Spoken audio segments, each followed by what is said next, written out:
Hello दोस्तों, स्वागत है आप सभी का आपके अपने YouTube channel Vidyapati coaching centre में। दोस्तों कैसे हैं आप लोग? उम्मीद है कि आप लोग अच्छे होंगे। दोस्तों आज पुनः हम साइंस 10 ऑब्जेक्टिव लेकर उपस्थित हो गए हैं। दोस्तों यह पार्ट थर्ड है। अगर आप पहला और दूसरा नहीं देखे हैं तो डिस्क्रिप्शन में लिंक दे दिए हैं, जाकर देख लीजिएगा। दोस्तों साइंस 10 ऑब्जेक्टिव में मैं आपको पूरा एक्सप्लेन करके बताऊंगा कि यही ऑप्शन हुआ तो क्यों हुआ। चलिए खैर वीडियो में बनते हैं। तो दोस्तों आपका पहला क्वेश्चन है कि निम्न में से कौन सा पदार्थ लेंस बनाने में प्रयुक्त नहीं किया जाता है। दोस्तों इस क्वेश्चन में कहता है कि कौन सा ऐसा पदार्थ है जो लेंस बनाने में उपयोग नहीं होता है। ठीक है, तो जल भी होगा, कांच भी होगा, पीतल नहीं होगा। दोस्तों पीतल का हम लेंस नहीं बना सकते हैं। तो चलिए नेक्स्ट बढ़ते हैं। दोस्तों अगला कहता है किसी वस्तु का प्रतिबिंब आंख के जिस भाग पर बनता है वह क्या होगा। दोस्तों इसमें कहता है कि किसी वस्तु का प्रतिबिंब आंख के किस भाग पर बनता है।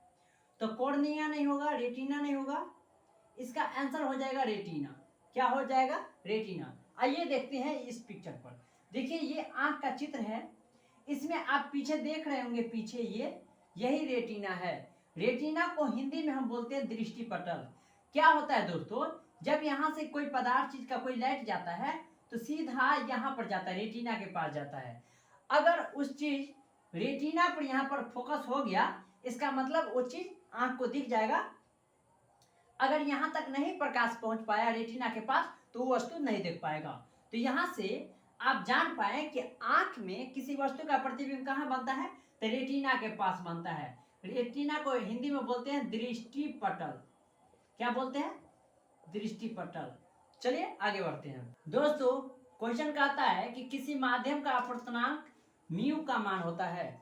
दोस्तों म्यू जिसको अपवर्तनांक कहते हैं क्या होता है? ऑप्शन होगा sin i बटा sin r हो जाएगा। ठीक है, तो किसी माध्यम का अपवर्तनांक क्या हो जाएगा? sin i बटा sin r।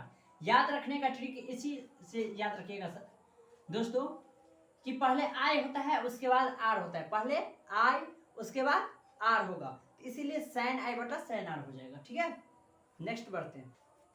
दोस्तों आपका अगला क्वेश्चन कहता है किसी गोलीय दर्पण की फोकस दूरी प्लस 20 सेंटीमीटर है तो यह गोलीय दर्पण कैसा होगा।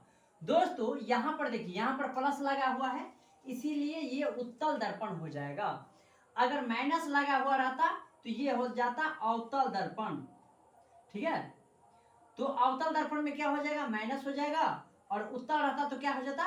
प्लस हो जाता, माने धनात्मक हो जाता, ये ऋणात्मक हो गया। ठीक है, तो इसीलिए यहाँ पर प्लस 20 है, इसीलिए क्या हो जाएगा? उत्तल हो जाएगा।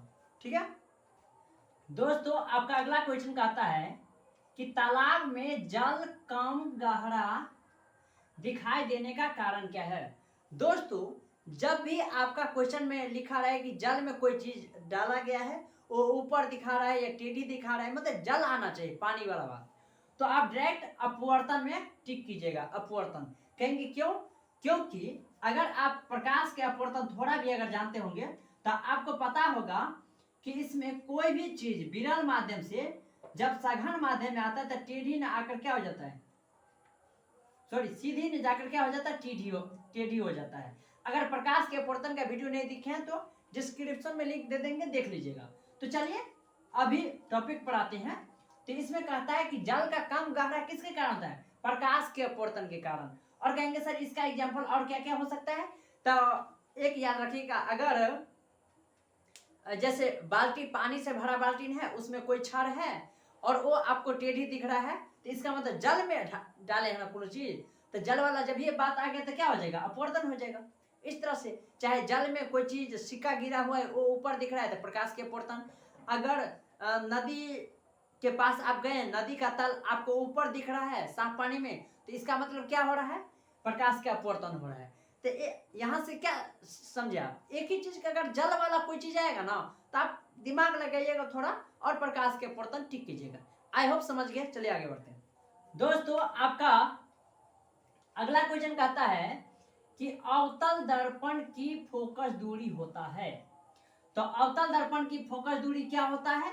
आपका ऋणात्मक हो जाएगा, ऑप्शन नंबर ए।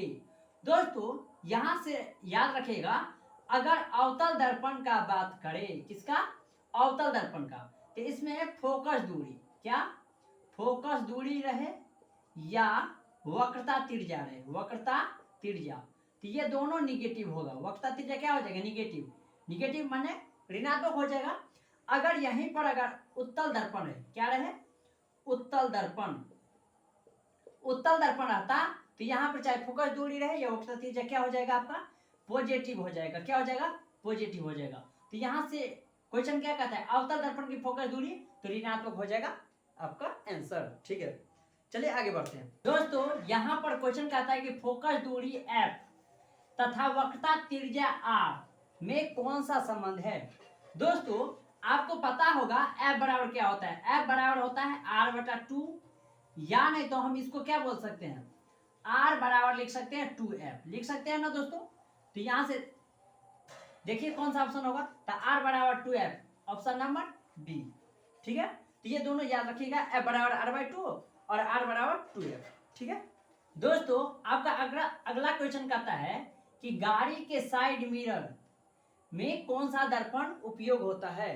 दोस्तों गाड़ी का साइड मिरर मतलब क्या होता है, गाड़ी के पीछे देखने का आईना, जैसे बाइक में जो रहता है ना पीछे देखने वाला आईना, उसमें कौन सा दर्पण उपयोग होता है, तो उसमें होता है उत्तल दर्पण। कौन सा दर्पण होता है, उत्तल दर्पण। अब बोलेंगे सर उत्तल दर्पण का उपयोग क्यों होगा, तो देखिए उत्तल दर्पण का प्रतिबिंब जो होता है ना, प्रतिबिंब, उत्तल दर्पण का प्रतिबिंब होता है छोटा सीधा आभासी। क्या होता है, छोटा सीधा, सीधा और आभासी होता है। क्या होता है, आभासी होता है। तो दोस्तों यहां से याद रखिएगा कि उत्तल दर्पण का जो प्रतिबिंब होता है वो छोटा होता है, और अगर आप बाइक चलाते होंगे तो देखते होंगे कि पीछे जो भी ट्रक या बस आता रहता है वो बहुत छोटा दिखाई देता रहता है। तो इसका मतलब उसमें कैसा प्रतिबिंब बन रहा है, छोटा प्रतिबिंब बन रहा है। इसीलिए इसका उपयोग कहां पर किया जाता है, साइड मिरर के, मतलब साइड में देखने के लिए किया जाता है। ठीक है, तो हो गया ना, गाड़ी के साइड मिरर में किसका उपयोग करेंगे, तो उत्तल दर्पण का उपयोग करेंगे। आई होप समझ गए होंगे, आगे बढ़ते हैं। तो दोस्तों आपका अगला क्वेश्चन कहता है कि हजामती दर्पण या दाढ़ी बनाने में कौन सा दर्पण उपयोग होता है।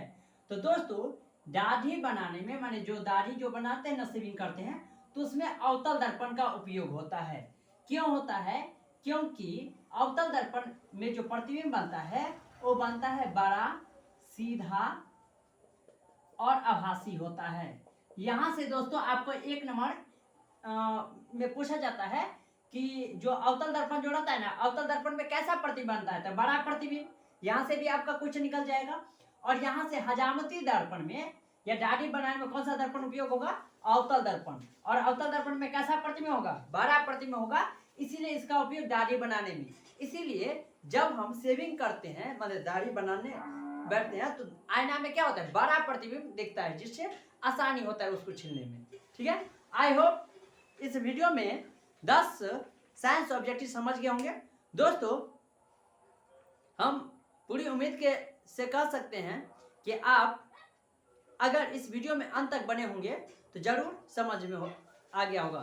दोस्तों अगर आप इस चैनल पर नए हो तो चैनल को लाइक सब्सक्राइब कर दीजिए, जिससे आपको इस तरह का वीडियो आपको मिलता रहेगा। अंत तक बने रहे, इसके लिए बहुत बहुत धन्यवाद। Thank you.